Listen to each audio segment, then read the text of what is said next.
N A Harris ಇಬ್ಬರು ಮಕ್ಕಳ ಮನೆಗಳ ಮೇಲೆ ಇಡಿ ದಾಳಿಯಾಗಿದೆ. ದಾಳಿಯ ಬಗ್ಗೆ ಇಡಿ ಹೇಳಬೇಕು, ಪ್ರೆಸ್ ನೋಟ್ ಹೊರಡಿಸಬೇಕು ಅಂತ ಬೆಂಗಳೂರಿನಲ್ಲಿ ಗೃಹ ಸಚಿವ ಡಾಕ್ಟರ್ ಜಿ ಪರಮೇಶ್ವರ್ ಅವರು ರಿಯಾಕ್ಟ್ ಮಾಡಿದ್ದಾರೆ. ರಾಜ್ಯ ಸರ್ಕಾರ ಈ ಹಿಂದೆಯೇ ಎಸ್ಐಟಿ ರಚನೆ ಮಾಡಿತ್ತು. ಎಸ್ಐಟಿ ಅವರು ಇನ್ನೂ ಚಾರ್ಜ್ ಶೀಟ್ ಅನ್ನು ಸಲ್ಲಿಸಿಲ್ಲ. ಬೇಗ ತನಿಖೆ ಮಾಡಿ ಅಂತ ನಾನು ಸೂಚನೆಯನ್ನ ಕೊಟ್ಟಿದ್ದೇನೆ ಅಂತ ಗೃಹ ಸಚಿವರು ರಿಯಾಕ್ಟ್ ಮಾಡಿದ್ದಾರೆ.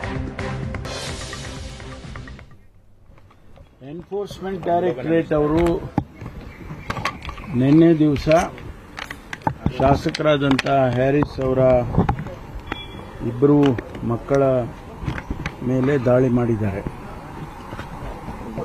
ಅದರ ಒಳಗಿನ ವಿಚಾರಗಳು ನಮಗೇನು ತಿಳಿದಿಲ್ಲ.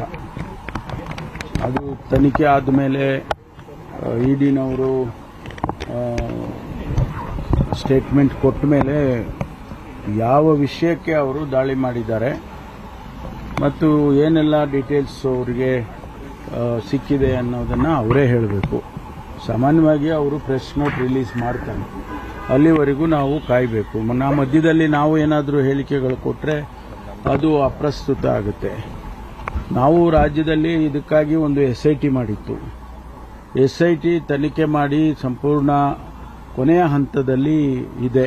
ಅವರು ಕೂಡ ಕೆಲವು, ಯಾಕೆಂದರೆ ಇದು ನ್ಯಾಷನಲ್ ಇಂಟರ್ನ್ಯಾಷನಲ್ ಪ್ರಾಕ್ಸಿಮಿಟಿಯನ್ನು ತೆಗೆದುಕೊಂಡಿರೋದ್ರಿಂದ ಅನೇಕ ವಿಚಾರಗಳಲ್ಲಿ ಅವರು ಮಾಹಿತಿಗಳನ್ನು ಕಲೆ ಹಾಕಿ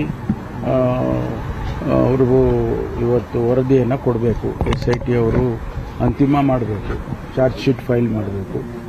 ಆ ಹಂತದಲ್ಲಿ ಇದೆ ಅಂತ ಹೇಳಿ ನಮ್ಮ ಅಧಿಕಾರಿಗಳು ತಿಳಿಸಿದ್ದಾರೆ.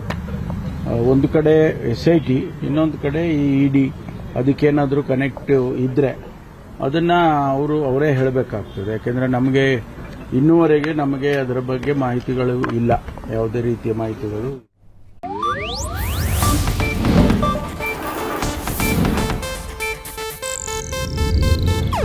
ಇದು ಏಷ್ಯಾನೆಟ್ ನ್ಯೂಸ್ ನೆಟ್ವರ್ಕ್ ಪ್ರಸ್ತುತಿ.